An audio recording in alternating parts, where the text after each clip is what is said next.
Welcome back. I'm Barry Craig. The date was November the 11th, 1944. The place was Paris, France. The occasion, the first Armistice Day parade after the liberation of the city by the Allies in August of 1944. Here is an eyewitness account of that day. The parade seemed to prove to the world that Paris was itself again, that the nightmare of 4 years of German occupation had been forgotten. I was fortunate to have been in this place and time of history and to clearly remember what I heard and saw even today, 62 years later.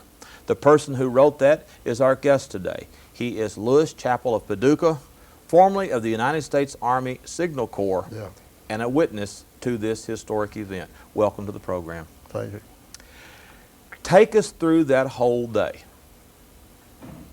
Well, it was a cold that day, very cold. I say it was in the 40s. And of course we were off. It was Saturday, and it was cloudy and chilly. And of course we had been working 24/7 on installing equipment out at the Arley Airfield. Radio equipment. Regular equipment, rebuilding it because they didn't have anything hardly. And we were just glad to have a holiday. So you heard about the big parade and decided to go into the city to see it. Well, we had heard, and we had rumors that maybe Churchill was going to be there, but they knew for definite that de Gaulle would be there. And so not only did you get to see General Charles de Gaulle, Winston Churchill was there, and he brought along his Foreign Secretary, Anthony Eden. That's right. Now, the program began, they got in cars, and they drove up to the Arc de Triomphe for a ceremony. And we have a photograph of that, of the dignitaries going up to the... They came from Place Concorde. Right. Up in the outside, I guess you call it military four-wheeler with double seats and everything. And the photograph is being shown, and that is your vantage point from the window of a building. And I believe if you look very carefully, you can see your arm sticking out there on the right side. Now, one of your buddies shot this picture. Yeah, he was standing in another window. Of course, they didn't have air conditioning back in those days, and that was number 45, Rue de the Avenue George V, where it crossed the Champs-Élysées, and it was up on the second floor, and that's where our headquarters was. And you can clearly see in the distance the Arc de Triomphe, and you told me that a huge French tricolor was flying there that day. Yes. It was in the center of it. So they went up there, and did you say they fired a cannon, a signal cannon? Well, de Gaulle went up there to the show, and he laid the wreath on the tomb of the unknown soldier. From World War I. For World War I. Right. And somehow they fired a shot, but then after that, we heard a lot of activity and could see the crowd was milling and coming down that way. And they were shouting in French. Churchill, Churchill. Obviously very pleased to see him. Yeah. And I know we were talking earlier, and you said you were amazed how small he was. Well, he's short and dumpy. He's built like a bulldog. Right, the British bulldog. Yeah. Right. And there is Churchill. Now that photograph was taken in front of an armed forces club, I believe. Well, I think it was a press for all the press. A press agency. Yeah, and he is doffing his hat. Now, who took that photograph? One of your buddies also. Yeah.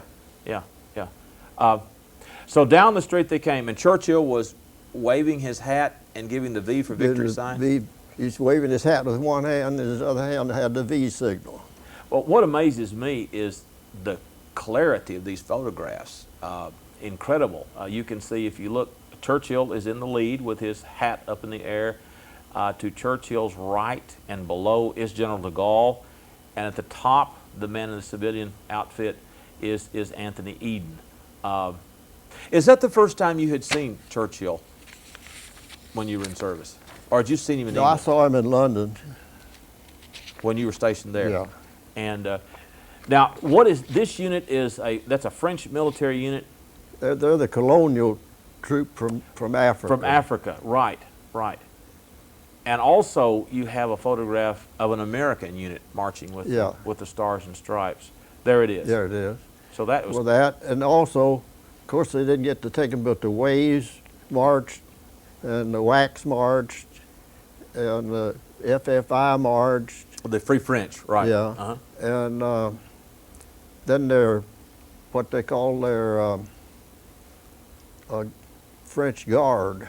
Yes, the National Guard, right? Yeah, right, they had. In fact, you can see most of them lined the thing. Every policeman was out. It was, Was the crowd cheering pretty loudly? yes. Yeah. Well, that crowd was right below us. There, where they had a reviewing stand right on the corner there. Uh-huh. And of course, as you said, the Champs-Élysées is a 4-lane street, and the sidewalks are wide too. So it's a huge expanse. They're two-lane highway. Is a how. Yeah. Those are marvelous pictures. Well, let's back up a minute. How did you wind up in Paris? You joined the service. When did you join the service? I joined the service in Lexington. I was going to radar school up there, which was a hush-hush name. No one was supposed to mention it, but everybody knew what it was. I think it was May the 26th, 1940. I joined the enlisted reserve. Ah. We did that so when we got in the Army, we were supposed to get to do what we learned. Right. But I never saw a radar set in my life. I saw one, that SCR 268 with the big arms like they had down there, and saw the Pearl Harbor coming in on it thing. But I saw that in a signal dump in Paris after the war. Wow. So you were assigned to the Signal Corps and were in radio was your specialty. Yeah. So you went overseas. When did you go overseas? Well, I went to active service at Camp Crowder 15th of March, 1943. And then I went, from there I went to New York City to Press Wireless Transmitter School for 4 months up there. We were stationed in the Broadway Central Hotel there. It was an old building about like the old Michael Hardware that somebody got a fortune for. Yeah. In fact, I've got a newspaper clipping of it. In later years, 1980, the thing collapsed. Oh, no. But from there, I went to Presque Isle, Maine. Right. To Signal Corps up there. And I was there September and October. But October the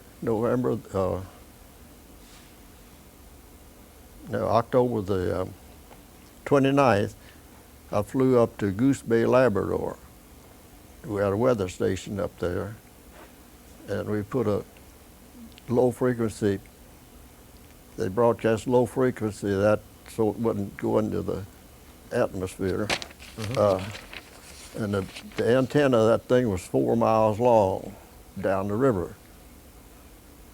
Wow. So, and then we had things up in Baffin Bay and Greenland, and in fact, I kind of hope that that's where they got the weather for Eisenhower to know that there was going to be a break in clear. the weather. Yeah, for D-Day. Yeah.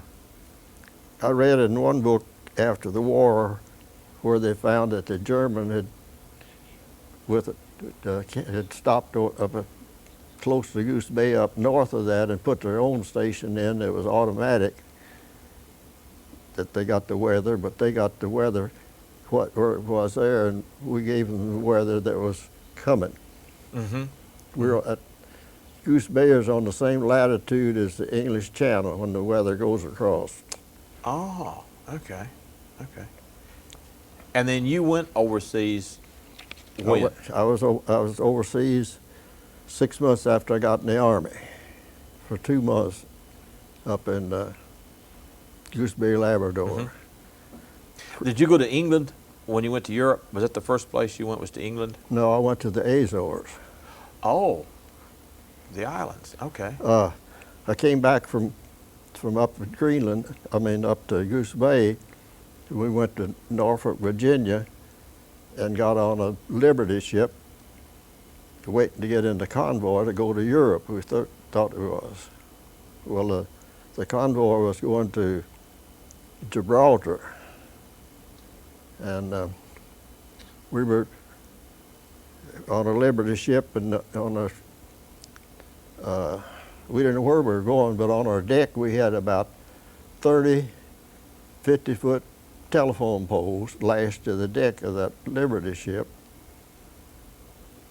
because when we got to Azores, they didn't have any trees for poles. Right. And the way they unloaded those was dumped them over and had a whaling boat that pulled them into shore. Wow. But we put in air ground and radio range and all that in the Azores, because Portugal had a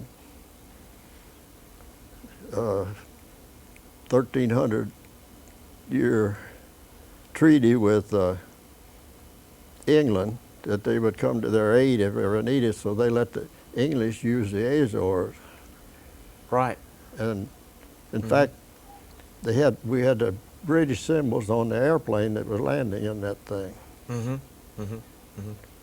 Now, you went ashore at Omaha Beach about a month after the landings in 1944? About 6 weeks. 6 weeks. Only we flew in. We flew into the airport. At Colville. At Colville, yes. Yeah, it was airstrip 220. And was a lot of the damage and the devastation still visible? Because they weren't fighting that much farther from where you were then. Yeah. So you could see a lot of the damage from the Normandy invasion, the landings? Yeah. Yeah. But we put in our job up in a tent out there in an apple orchard. And we had supposed to have had prefabricated plywood poles with the guy wires all the same length and everything to put it up automatically. Well, we got those plywood poles that interlock 10-foot sections, but they didn't have the plates that had the guy wires on them, so we had nothing. And we went into a signal telephone dump that was behind the lines when they started, but we went in there and hauled eight 25-foot and 30-foot poles out to that field, and then we spliced them and put them up and got them on the air. Mm-hmm. Mm-hmm. You also mentioned that was a triage area for the medical corps, bringing back casualties. Well, the reason we knew that was a apple orchard, where they bulldozed all the apple trees up, and then they put that PSI pure steel planking down for the thing on the ground. Of course, they had it level, but the composition of the saw still kept that thing, though. When the planes would go, they'd go this and that way till it took off. But they had a registered nurse on each thing, and about 10 to 20 cots hanging in there, where they took them back to the ones that had a chance to live, back to the hospitals in England. Yeah, yeah. And today, that is where the American Cemetery is, in Colville. Colville. Right, yeah. And how long were you there? Well, I was right there for 14 days. Mm-hmm. And we flew back to Reading, England on the 29th, and that's the day that they captured St. Lo. Mm-hmm. So we turned right around on August the 4th and came back and went from there to Granville. Mm-hmm. That was where General Toohey Spatz, head of the Strategic Bombing Command. Right. They was bombing Berlin from there. And we put in all his communications and everything. Well, the communications, did they relay back to England? It was from England to France? Is that how the communications went? Yeah, and Casablanca, Marrakesh, and things. That was absolutely vital. But we had to figure out to put up the antennas to aim them at different places. But when we were on France there, we were lucky we were on the 4 degrees off of the Greenwich medium Uh-huh. Uh-huh. there. And that helped, yeah, yeah. Now, when did you go into Paris? When did your unit go into Paris? Well, we were at Granville, and then when they captured Paris, General Spatz automatically moved into Saint-Germain outside of Paris. And we went in there and put the same thing in there that we had put in at Granville. Mm-hmm. Kind of an adventure for you in Paris. You put an antenna on top of the Eiffel Tower. Explain how you did that. Well, it was December the 17th, 1944. The war was still going on. Paris was blacked out. There's no lights in Paris. It wasn't a city of light then. It was things. And all your vehicles had a slit about like that that turned a flashlight down there for a car. And they got a barrage balloon transmitter that was on there that warned the British planes not to run into them. And we put that up there, and we put it installed it in the office of Gustav Eiffel, which he still had a plush office still up there. And but the day we got over there, the elevators worked on hydraulic water pressure and water everything, and they were frozen. So, Oh boy. The first landing up to the 2 landings of the thing is in a zigzag steps, so that was pretty good. But when we got to looking at all the equipment we had, besides that little box about 6 inches square, we had a roll of 100 feet of number 9 copper wire. That's heavy. That was heavy. We had 300 pounds of supplies. So we cut the 40 feet that we needed on it and took it over up there, and then we had to walk up. When we got up halfway, there's 2 well buckets. One goes up, one came down inside this drain, a big, I guess about 2.5 or 4 foot, going up there with all the stuff, wiring and everything. Mm-hmm. But And so when you reach the top, you're just out in the open up there.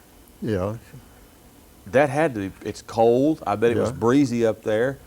How did you hang on when you were up that high? well, you never notice the wind's blowing there, but that in a regular gale, it sways 3 foot up there, and you don't know it though. Mm-hmm. And you can see 42 miles. Mm-hmm. Mm-hmm. So, did you hold on? How did you hold on up there with that wind blowing? Oh, it's all in guard. It's encased in up there in the top up there. But that's still quite a bit up there. And so you put the antenna on top, and that was to relay from England to France and then wherever. No, it was just a relay to the planes, not to run our planes not to run into it. Oh, okay. It was just a squeaker when when they got there, they, in that zone where it was putting out, they got that, they dodged it. Because the city was blacked out, and yes, yeah. Well, that was a pretty good adventure to do that. Yeah, but then in May, you had to go up there and take it back down because the lights were on, and it was bothering the communications out at the Orla airfield that we'd installed. But that was in May of '45. Yeah. Yeah, when the war was the war over at that point? Because it ended in early May. It must have been right after the war, I guess, when the lights came on. No, I had to go up before that to take it down, but that May time we went up, I had to take up some officers that hadn't been up there before. Oh, they wanted to see. They wanted to guide it tour. Yeah. Wow.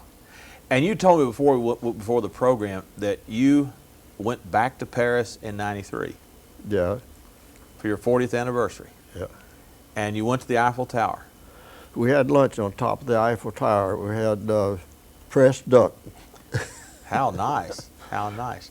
Did it bring back memories when you were back up there? Oh, yeah. Yeah.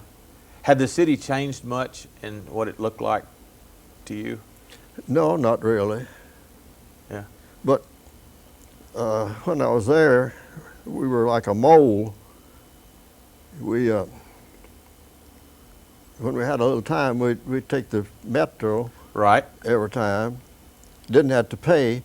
They tried to charge the troops at first, but the French people said the Germans didn't pay, they shouldn't have to either. So all you had to do is had a uniform work underneath the turnstile. Yeah. Wow, that's amazing. Absolutely amazing. 62 years ago, that's a long time to. Yeah. Well, I can remember some of that better than I can remember what I did the day before yesterday. That's marvelous. I mean, did you grow up in Paducah? Huh? Did you grow up in Paducah? Did you ever think someday you would be in one of the world's great capitals, putting a radio device on top of the Eiffel Tower? No, well, I didn't know I'd be. I'll tell you what, I was in Presque Isle, Maine, and I went overseas to Labrador, Goose Bay. Mm-hmm.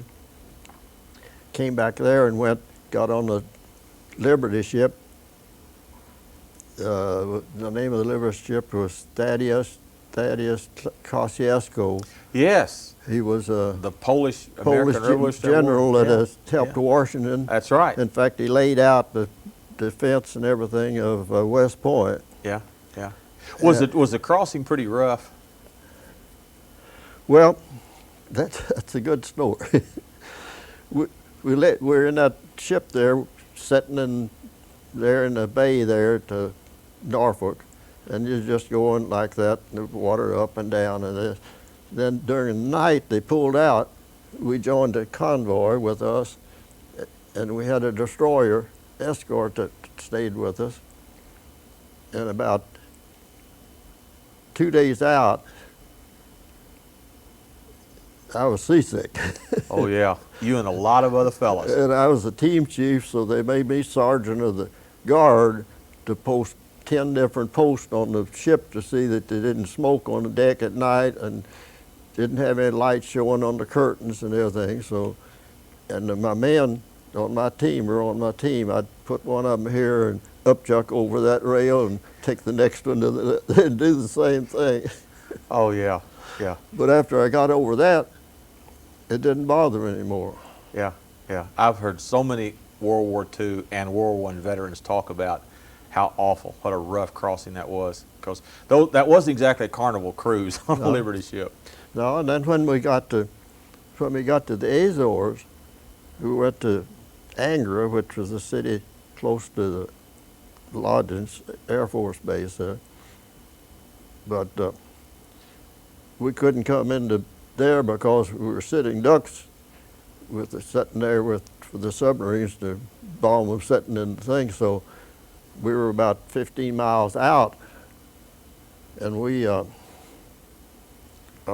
had to go over the side in a cargo net, climb down the thing and drop into the into the boat, great big whaling boat for the Coast Guard, where it was. But you had to wait to drop all your possessions into that bag, as much as you could cram in there. You had to drop that in that boat, but you had to wait till it comes back over here. Was going to it. Half of the guys lost all their possessions. It fell in the sea. There were only 23 of us, but there were other troops on there too that were going to Africa. But and then to get rid of all those poles and things they had lashed on the deck, they just pushed them overboard and they pulled them in there. Mm-hmm. Mm-hmm. Wow, wow, that's an amazing. That's amazing. It is. But I was going to say, that was the Azores. Mm-hmm. That was. It had been a month. Then when I left. We finished our job there on May the 30th. I flew I'll just leave that. to Casablanca and stopped over there. Mm-hmm. And I went into town, and then they didn't go, so I got on another thing on there, and the passengers on there was Bill Hurst and another one. Both of those were correspondents, you know. Right. Well, that Bill Hurst was Patty Hearst's daddy. Right. I got his name on a short snorter. A what? Short snorter, Portuguese bill, and American, where I had people sign them. So you had his autograph? Yeah. Yeah. Yeah. I got him to sign right side of Edward G. Robinson. Where did you meet him? I met him in the Azores. He was at the show we had. Right. And then I met John Garfield. Oh, yeah. And just the other day, the last person that was with him there, Eddie Foy, died. Right. With all their whole family. You know, he's the last of the Foys. Yeah. Yeah. And, Do you still have that bill? yeah. Yeah. That's great. Well, but the minute I got to London on June the 1st, before D-Day, they put me on a English train, sent me up to Edinburgh to go to Prestwick. Right. And that's where I was when D-Day happened. Yeah. Yeah. Yeah. And when I was up there, on the 13th, they sent me back to Paris. Mm-hmm. I didn't know why, but anyway, they were making up teams to go, and I was lucky to get to be the team chief of the one that's going to go to France. We are out of time. I'm sorry. I thoroughly enjoyed this. Why don't you come back again and we'll do this again sometime? How would it Okay. be? That's wonderful. I'm Barry Craig. My guest today was Lewis Chappell. We'll see you next time.